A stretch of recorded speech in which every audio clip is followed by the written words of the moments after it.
Well, hey, hi, hello, how are you? My name is Sundow, and welcome to my channel where we talk about the wonders of nature and their benefits for healthy hair, skin, nails, gut health, and so many other things. There are three bonds that hold your hair shaft together, and they are known as the salt bond, the disulfide bond, and the hydrogen bond. And today we are going to break down each bond and their importance in the hair shaft and how you can break them and how you can fix them if they are broken. So let's get into it.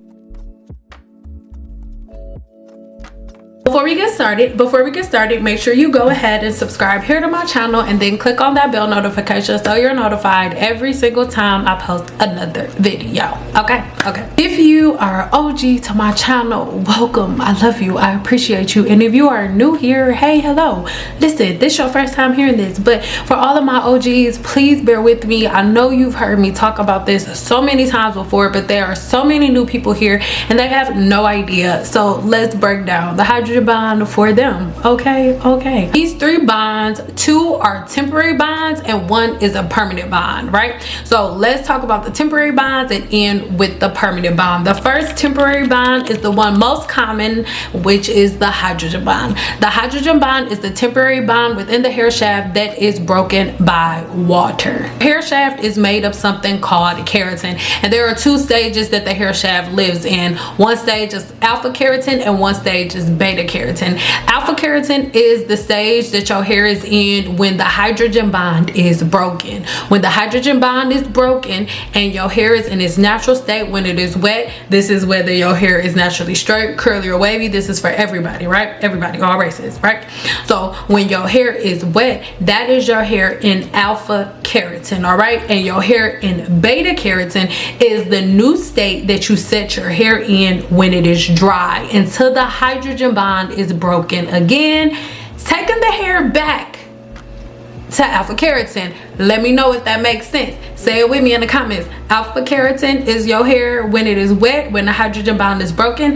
Beta keratin is your hair in its new temporary state when the hydrogen bond is set. Alpha keratin and beta keratin. Remember, your hair shaft is made of a protein called keratin. These bonds form between hydrogen and electronegative atoms, usually oxygen and nitrogen, which are the protein molecules that make up the hair shaft. Oxygen and nitrogen. So I'm only saying that because a while back when I said something about the hydrogen bond, it was this full video that was like, oh, fake science. It's not fake.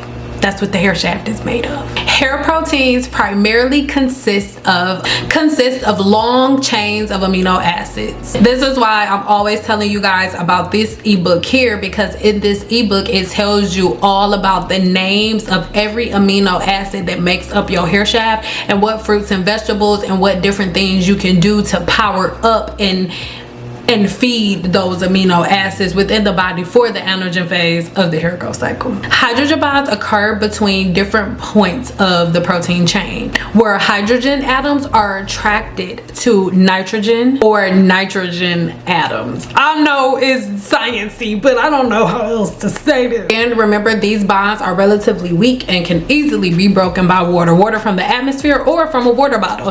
This is why somebody's hair that's why when you straighten your hair and it's bone straight and then you get any water on it, it reverts right back because the hydrogen bond has been broken by the water. Now remember, the hydrogen bond makes your hair able to change its shape temporarily, right, from alpha keratin to beta keratin. So a really good illustration of alpha keratin to beta keratin will be a roller set. When your hair is curly and wet with the foam wrap on and you set your hair under the dryer, right before you go under the dryer, you're in alpha keratin. Once you go under the dryer, your hair is 100% dry, the rollers have been removed out. Now you are in a new state.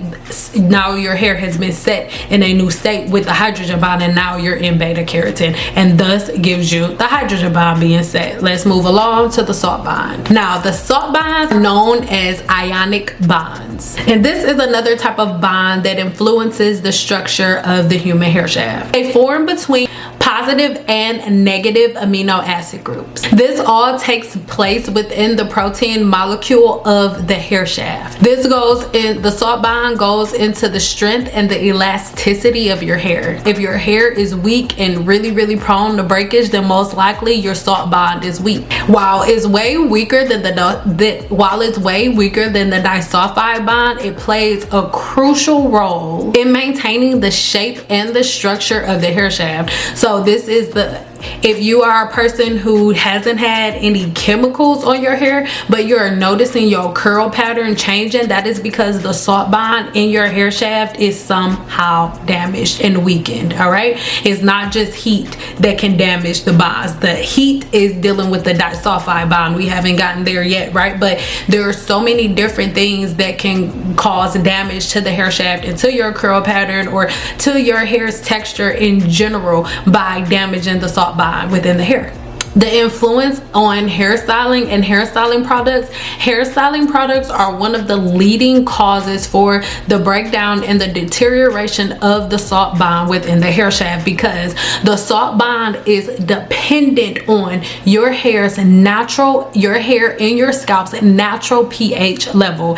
If the pH balance is disturbed in any type of way, like it is from homemade products, then what happens is the salt bond within the hair shaft is weakened. Salt bonds can be temporarily broken and reformed by the change in the pH level of your hair.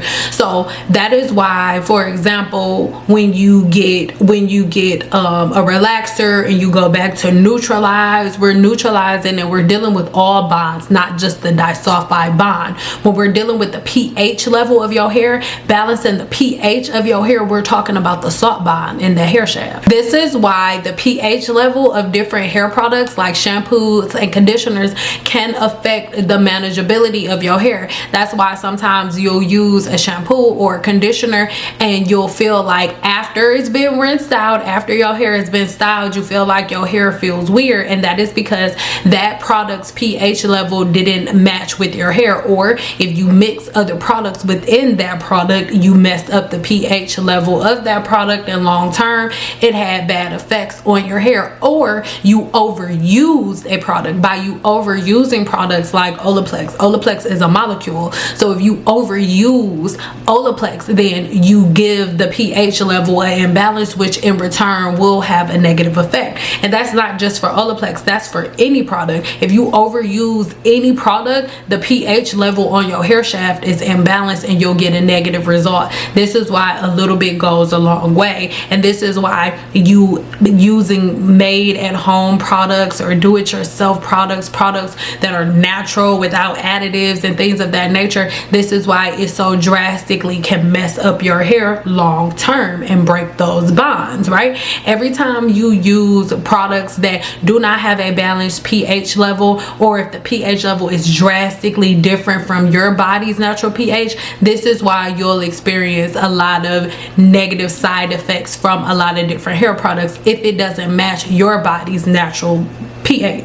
Chemical treatments, again, this is why after you do a relaxer, you do the pH balancing shampoo. You balance the pH to make sure that after you have dealt with the disulfide bond, which we're going to talk about next, after you've dealt with the disulfide bond, you make sure that you set the pH level back to normal with the salt bond. All right, when we are using pH balancing shampoo during a relaxer, we're dealing with the salt bond and the disulfide bond. So that's something really important. A lot of times you won't know this because you didn't go to cosmetology school and your hairstylist knows this, but who really wants to break all of this down in an appointment? Disulfide bonds. The disulfide bond is the one bond out of the three that is not temporary. Once you break the disulfide bond, there is no reforming it back. This is why after you get a relaxer, you cannot go back and undo your relaxer. Once you move some of those proteins, you cannot put them back because you you made a permanent change to the disulfide bond. Does that mean that there's something wrong? Absolutely not. You can change and reformat the disulfide bond without messing it up. Meaning, for example, if you have a bowl with 10 apples in it, and then you take 5 apples out, there's nothing wrong with the bowl. The bowl just only has 5 apples in it. Now, that doesn't mean that the bowl is gonna break. It just means that the bowl only has 5 apples. That is it. That is all. And that is how you have to look at the hair shaft whenever you do a relaxer, whenever you do color. If you do color, before you had black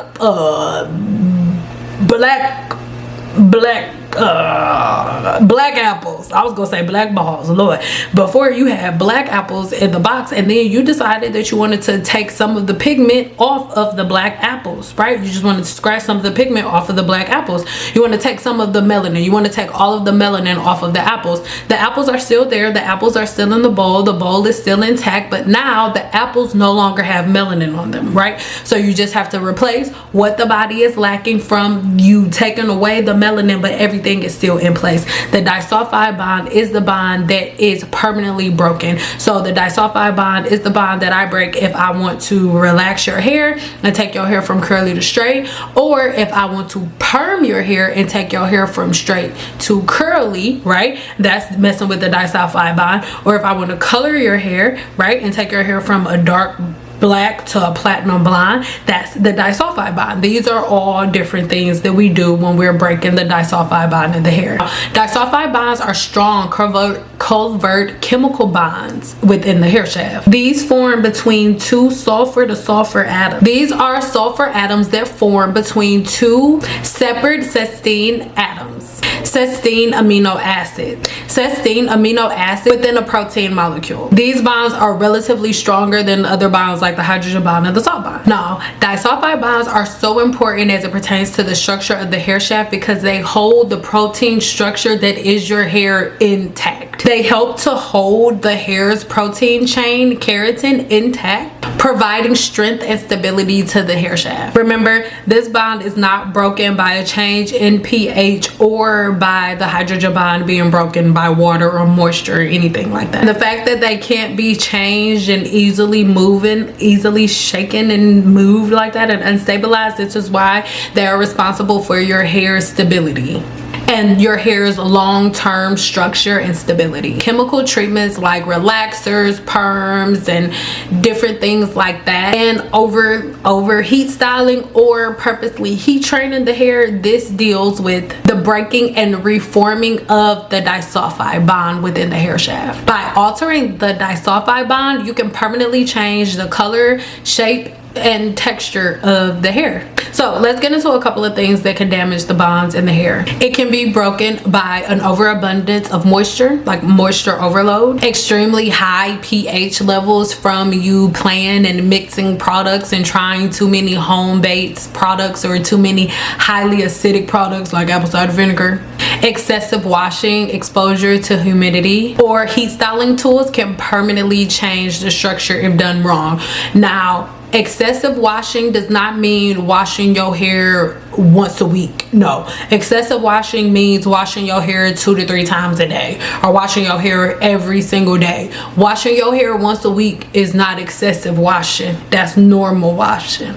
By doing those things, you can really break the hydrogen bond in the hair. Using heat protectants, limiting your use of styling tools to a very small window, like you not using it every day or 2-3 times a week, and maintaining a healthy moisture balance within, like you drinking enough water and you having a healthy regimen, will mainly balance the amount of moisture that your hair is absorbing from the environment, along with what you're doing and what your patterns and everyday habits are. For the salt bond, using products with a very high or very low pH balance will break the salt bond in the hair, and it will cause breakage over time. This can lead to a change in the bonds, which will disturb your hair's texture. So if you're noticing that your hair is feeling like mushy or grainy or anything like like that, you could have damage to your salt bond. Choose pH balanced shampoos and conditioners.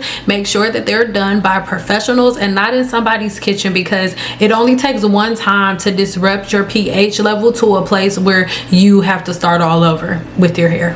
For the disulfide bond, it's harder to damage. It's pretty resistant to environmental factors. So to break the hydrogen bond, you would have to over process the hair using chemicals wrong, using hot tools wrong, and things of that nature will damage the disulfide bond. This is why it's so important for you to really know what you're doing when you're using heat tools, and you shouldn't be using box color and box relaxer and all of that. You should really trust a professional, because the disulfide bond is the bond that cannot be restructured once it is broken. All right, so if you're a person who is experiencing any type of damage to your bonds by you learning all of the things that you learned today about the disulfide bond, if you are experiencing any type of damage, then Olaplex is going to be your best bet. Now, you can do any type of bond treatment if that's what you want to do, but Olaplex is my number one. I want you to know, in a video coming really soon, I'm going to tell you the difference between a protein treatment.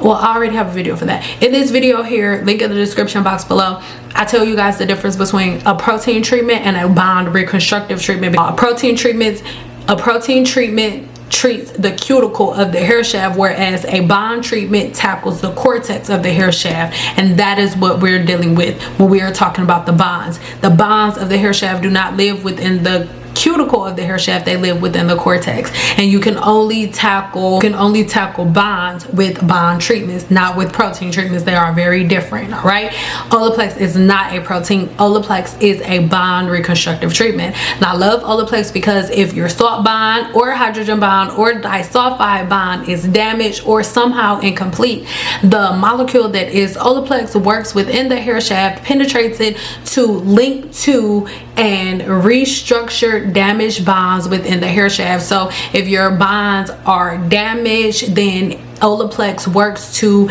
rev up those bonds. Now, if you have damaged disulfide bonds that have already been taken away, Olaplex will not bring back new disulfide bonds and make your hair curly again. If you already had a relaxer, those bonds are already gone. But what Olaplex does, it makes sure that the bonds that you do still have now in place, it makes sure they're strong and they're fortified. This is why people who have relaxers, as a cosmetologist behind the chair, when I did relaxers on my clients, all I had to do is make sure that I put Olaplex 1 in my relaxer or in my color to make sure that my client's hair shaft, the bonds are being multiplied before the color is even on. And so that's something that I need people to understand. I love Olaplex because Olaplex works before products work, right?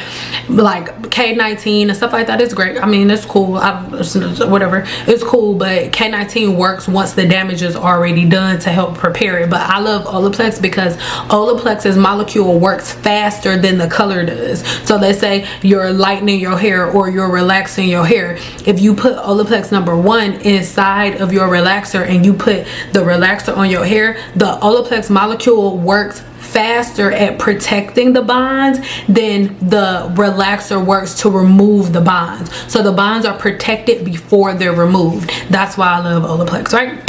So again, if you need your bonds reinforced, I really recommend you trying out Olaplex Zero. Olaplex Zero is basically like a consumer version of Olaplex 1, right? So you use Olaplex Zero on your hair, follow the directions, and then the directions will tell you to use Olaplex number 3. Follow the directions, follow up with Olaplex 4, the shampoo, and Olaplex number 8, the moisturizing conditioner, and make this something that you do once a month to reinforce your bonds. All right, do not mix Olaplex Zero with your color. Olaplex Zero and number 1 are very different. Okay, they're very different. Use Olaplex the way it is directed. It is not like other processed products. You are gonna be a bald head skittle diddle with no hair in the middle. So To get your hands on Olaplex, guess what? They are doing something special for me. They are giving my followers 23% off when you use the code _IamSendout_, but you cannot forget those underscores. Follow the link in the description box below, add this code and get 20% off. 20 or 23, I think it's 20. Get 20% off your order with Olaplex. All right, you cannot miss out on this, especially if you are a person who needs to reconstruct your bonds. I love you guys so much, and until